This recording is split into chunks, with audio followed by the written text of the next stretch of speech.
वहाँ बनती है नफरत की हवेली, जहाँ चाहत का छप्पर टूटता है। वहाँ बनती है नफरत की हवेली, जहाँ चाहत का छप्पर टूटता है। वहाँ रह जाती है केवल दीवारें, जहाँ उम्मीदों का घर टूटता है। चाहत और उम्मीद नफरत भी पैदा करती है और घर तोड़ भी दिया करती हैं।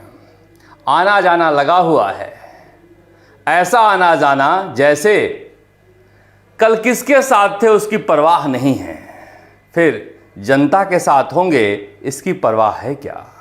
थोक भाव में कांग्रेस के नेता बीजेपी में शामिल हो रहे हैं और बीजेपी के नेता कांग्रेस में शामिल हो रहे हैं। इस बीच करीब करीब कांग्रेस और बीजेपी की आधी सूची जो बाकी थी वो तय हो गई है। कांग्रेस में कल सुबह 10 बजे प्रहलाद गुंजल शामिल होंगे जयपुर दफ्तर में। उसके बाद कोटा से उन्हें टिकट दिया जाएगा। उसके बाद लिस्ट की घोषणा होगी, क्योंकि उनके शामिल नहीं होने से अब तक यह मामला अटका हुआ था। उसके बाद करीब करीब कहा जा रहा है कि 5 से 6 सीटों पर उम्मीदवारों की घोषणा कांग्रेस कर देगी। उधर बीजेपी में भी नाम तय हो गए हैं। राजेंद्र राठौड़ और सतीश पूनिया का मामला लगता है अटक गया है। चर्चा करेंगे, चर्चा इस पर भी करेंगे कि हनुमान बेनीवाल के साथ क्या बात आगे बढ़ी है और कहां पर बात अटकी हुई है। क्या हनुमान बेनीवाल कांग्रेस का हाथ थामेंगे।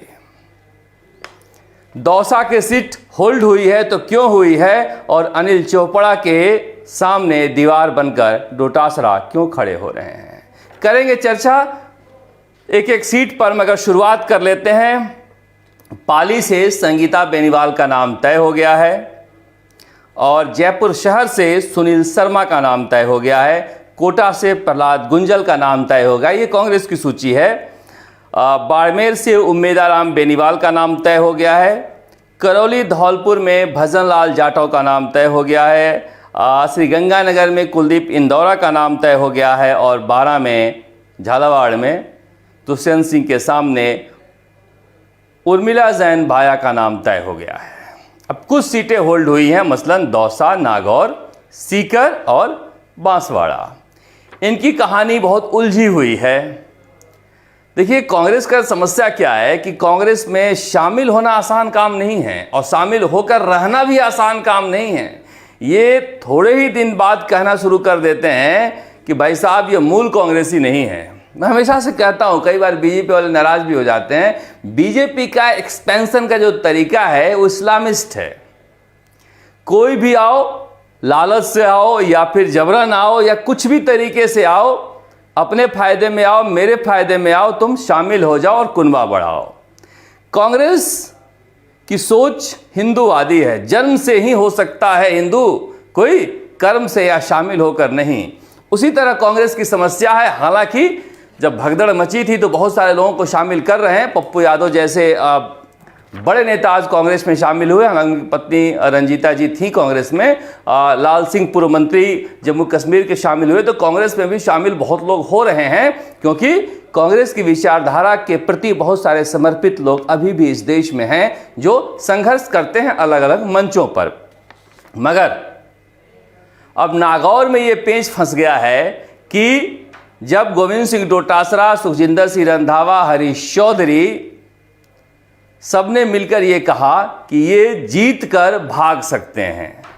जब जरूरत पड़ेगी, अगर मान लो मोदी सरकार 272 पर अटक गई तो 273 के लिए अब जा सकते हैं, अगर राष्ट्रीय लोकतांत्रिक पार्टी के चुनाव चिन्ह पर लड़े। तो उसमें फॉर्मूला निकाला गया है, क्यों नहीं ये कांग्रेस के सिंबल पर चुनाव लड़ लें। क्योंकि हनुमान बेनीवाल किसी भी स्तर पर जाके ज्योति मिर्धा को लोकसभा जाने से रोकना चाहते हैं। मैंने कहा ना, किसी किसी की अटक जाती है कहीं सुई, तो हनुमान बेनीवाल की अटक गई है। मगर ऐसा लगता है कि सचिन पायलट का हनुमान बेनीवाल के साथ खड़े होने से हनुमान बेनीवाल का पलड़ा भारी हो गया है। इसलिए माना जा रहा है कि सचिन पायलट ने जब दम लगा दिया है तो हनुमान बेनीवाल से गठबंधन हो भी सकता है। अब कितनी ताकत लगाते हैं गोविंद सिंह डोटासरा और रंधावा, ये भी देखना लाजमी होगा। मैं कल भी आपसे कहा था कि देखिए जाति को लेकर जो है हम लोग बहुत भावुक हो जाते हैं, मतलब हम भी जनता में ही शामिल हैं। नेता देखिए अब किस तरह से गोविंद सिंह डोटासरा कहां कहां किसको रोक रहे हैं। अब कहा जा रहा है कि सीकर में सीताराम लांबा जैसा एक काबिल नेता चुनाव लड़ना चाहता है। हारे या जीते को देखिए उसमें अलग बात है, जिसके पास एक भविष्य है, मगर वो चाहते हैं कि नहीं, ये कांग्रेस में कोई जाट नेता यहाँ से नहीं आए, ये सीट चले जाए अमराराम को। हालांकि वो भी जाट हैं। अनिल चोपड़ा का नाम जैसे ही आया सबसे ऊपर था। गोविंद सिंह डोटासरा ने अलग अलग नाम गिनाने शुरू कर दिए और सीईसी में जब मसला आगे बढ़ा तो इसे होल्ड कर दिया गया। अब वो चाहते हैं कि जयपुर ग्रामीण से कोई जाट न लड़े, ये भी अलग कहानी है। मगर पता नहीं सचिन पायलट कितना ताकत लगा पाएंगे अनिल चोपड़ा के लिए। उसी तरह से हनुमान बेनीवाल को भी रोकना चाहते हैं। उन्हें लगता है कि एक के फटकारे बहुत हैं, हनुमान बेनीवाल आ गए तो रोज ही फटकारे होंगे, तो फिर पूछेगा कौन। तो ये इस तरह के मसले हैं जो अटके हुए हैं।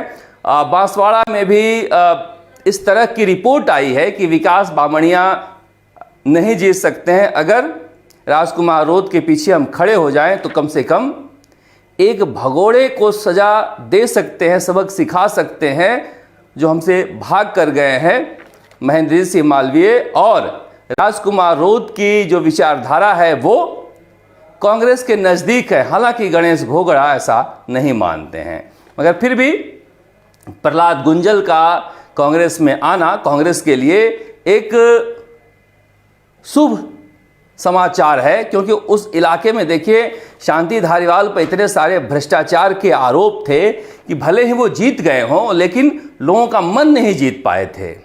और एक करंट मारने वाला नेता जो उस इलाके में हाड़ौती में अगर कांग्रेस में आता है तो फिर जान भी आएगी।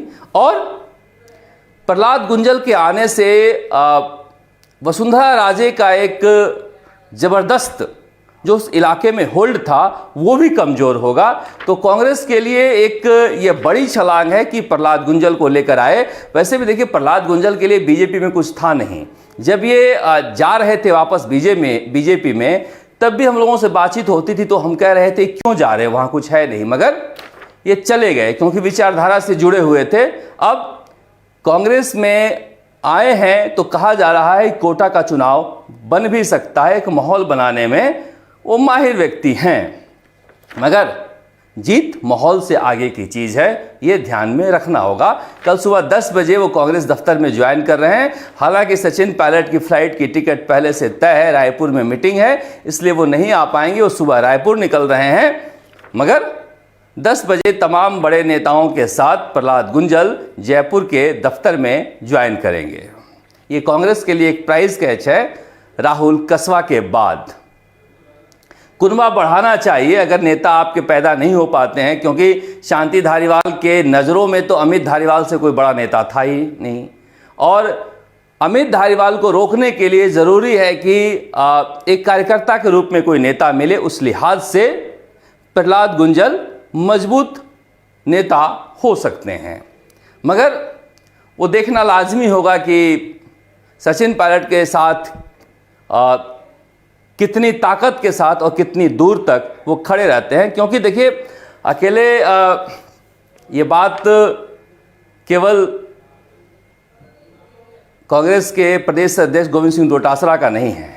जब सचिन पायलट के मुख्यमंत्री बनने की बात आई तो रोकने वाले में अशोक चांदना या फिर बानसूर से आने वाली मंत्री शकुंतला रावत, डॉक्टर जितेंद्र सिंह, ये सभी थे। इसलिए मैं कह रहा हूँ कि नेताओं की कोई जाति नहीं होती, नेताओं की जाति एक सत्ता होती है। इसलिए आप कार्यकर्ता बहुत ज़्यादा भावुक हो जाते हो नेताओं को लेकर, इतना ज़्यादा भावुक नहीं होना चाहिए। कई लोग मुझे कहते हैं कि सचिन पायलट की फिर आप इतनी तारीफ क्यों करते हैं। देखिए मैं किसी भी नेता से मेरा कोई संबंध नहीं है, लेकिन उस नेता के पास बैठने पर एक ईमानदारी झलकती है। आप किसी के बारे में उससे 10 मिनट शिकायत कर सकते हो, मगर वो सुन नहीं सकता, वो उठ के खड़े हो जाते हैं, छोड़ो यार। तो कई चीज़ें इतनी अच्छी है, अशोक गहलोत की कभी शिकायत भी निजी बातचीत में भी वो नहीं करते हैं। बोलने का तरीका, अपने आप को संभालने का तरीका, सब ये बहुत सारी चीज़ें हैं जिसकी वजह से आप उनके प्रशंसक हो सकते हो। मगर जाति के आधार पर अगर जुड़ाव किसी नेता से है तो मुझे लग रहा है कि खतरनाक है। नेता क्या के आप फॉलोअर तभी बनिए जब उसकी विचारधारा से, उसके व्यक्तित्व से आप प्रभावित हों। अब बीजेपी की बारी है। बीजेपी में कहा जा रहा है कि सतीश पूनिया और राजेंद्र राठौड़ का टिकट करीब करीब कट चुका है। ऐसा अंदेशा इन लोगों को हो गया है या फिर कोई संदेश पहुंचा दिया गया है। अब कहा जा रहा है कि जयपुर ग्रामीण से राजेंद्र राठौड़ टिकट मांग रहे थे, मगर यहाँ पर राव राजेंद्र सिंह का भी नाम तेजी से चल रहा है। हालांकि देखिए, बीजेपी में कुछ भी कहा नहीं जा सकता है कि कौन आएगा। राखी राठौड़ भी हैं, लालचंद कटारिया भी हैं। अगर गैर जाट कांग्रेस उतारती है तो लालचंद कटारिया को उतार सकती है बीजेपी। इसी तरह से श्रवण सिंह बगड़ी भी हैं। कई नेता टिकट मांग रहे हैं, मगर अजमेर से भी कहा जा रहा है कि कोई किशनगढ़ के चेतन चौधरी या चेतन पटेल हैं, उनका भी नाम चल रहा है। भागीरथ चौधरी भी बने हुए हैं। इसलिए सतीश पूनिया को शायद पार्टी संगठन में कोई बड़ा पद मिले दिल्ली में या फिर यहाँ पर, मगर ये दोनों नेता शायद चुनाव नहीं लड़ें। देखिए, कुछ भी हो सकता है, कल इनका नाम आ भी सकता है लिस्ट में। राजसमंद में चाह रहे थे राजेंद्र राठौड़, मगर कहा जा रहा है कि वहाँ जो विश्वजीत सिंह हैं, शायद जो जीते हैं राजसमंद से चुनाव, उनकी पत्नी है महिमा सिंह, उनका भी नाम लिया जा रहा है। धौलपुर करौली से भी टिकट बदलना है, मगर वहाँ पर भी कोई जाटव या कोई बैरवा देख रही है बीजेपी। वहाँ पर भी नाम अभी तय नहीं हुए हैं। तो बीजेपी के जो बचे हुए नाम हैं उन पर भी माथापच्ची हुई और कहा जा रहा है कि करीब करीब 6 से 7 नामों को लेकर एक सूची बनी है। उसमें 3 महिलाएं हो सकती हैं। दौसा से डॉक्टर किरोड़ीलाल मीणा के इनकार करने के बाद ये तय हो गया है कि अर्चना मीणा या फिर उनकी मां जसकौर मीणा चुनाव लड़ें वहाँ से।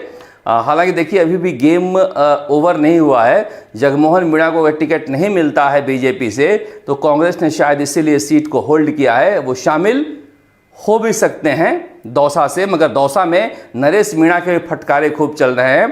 नरेश मीणा कांग्रेस में शामिल होना चाहते हैं क्योंकि देखिए, इस युवा का एक लंबा भविष्य है, मगर एक ठहराव की कमी है। अगर पार्टी में वो जाते हैं, पार्टी में काम करते हैं तो भविष्य उज्जवल हो सकता है। बाकी निर्दलीय चुनाव लड़ें, उसमें हारने का भी जोखिम होता है, जीतने का भी जोखिम होता है। और राजस्थान में डॉक्टर किरोड़ीलाल मीणा निर्दलीय जीते वहाँ से चुनाव दौसा से, मगर आखिरकार बीजेपी में जाना पड़ा। हनुमान बेनीवाल भी आज कांग्रेस के चक्कर लगा रहे हैं। तो राजस्थान के एक मिजाज जो है, उस मिजाज के हिसाब से नरेश मीणा को कांग्रेस पार्टी सूट करती है। मुझे लग रहा है कि मुरारी लाल मीणा और प्रमोद जैन भाया को बाधा बनने के बजाय आगे बढ़कर गोविंद सिंह डोटासरा से कहनी चाहिए कि आप इन्हें शामिल करो, इससे कांग्रेस की मजबूती आएगी। मगर देखिए, अभी भी लोग पत्ते नहीं खोल रहे हैं कि कौन कितनी सीटें जीतेगा। एक बार सारे उम्मीदवार घोषित हो जाएं तो फिर ये पता चल पाएगा। कांग्रेस में जो लिस्ट आ रही है, अब देखिए, चर्चा जो होती है, चर्चा कहते हैं राहुल कसवा जीत रहा है, हनुमान बेनीवाल जीत सकते हैं, प्रहलाद गुंजल टक्कर दे सकता है। तो मैं सोचता हूँ बैठे बैठे कि यार, कांग्रेस अपने नेताओं को टिकट दे रही है, उनके बारे में जनता क्यों नहीं चर्चा कर रही है कि ये भी जीत सकता है? क्या आयात करके ही चुनाव जीतेगी कांग्रेस? क्या नेता अपने दम पर, राहुल कसवा अपने दम पर चुनाव जीत रहे हैं, कांग्रेस चुनाव नहीं जीत रही है वहां? क्या हनुमान बेनीवाल अपने दम पर नागौर जीतेंगे, कांग्रेस चुनाव नहीं जीत रही है वहां? प्रहलाद गुंजल कोटा में अपने दम पर चुनाव जीतेंगे, कांग्रेस नहीं जीतेगी वहां? तो ये एक बड़ा संकट है कांग्रेस के लिए। इस संकट के बारे में गंभीरता से विचार करना चाहिए।